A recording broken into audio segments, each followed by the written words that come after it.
Croke Park is Europe's third largest stadium with a capacity of 82,000.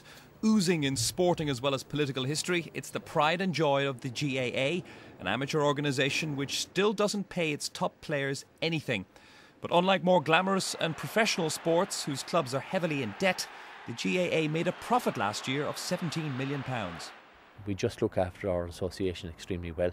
We manage our money in a careful way, and we always plan to the future to ensure that our association is going to stay strong and vibrant.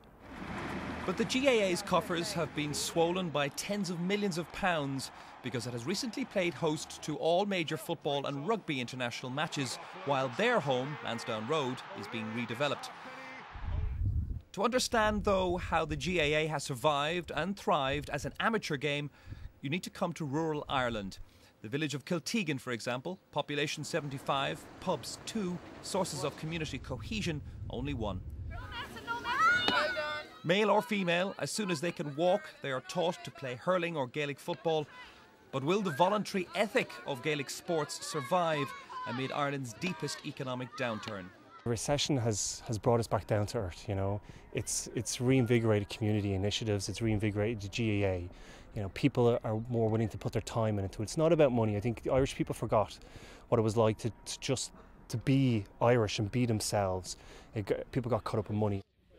For many, the GAA is the very backbone of Irish society, not just in a sporting sense in remote villages like this, but also in a social and some say even political sense. But how does an amateur game where the players don't get a penny survive when the lure of glamorous and better paid sports exists so close to home?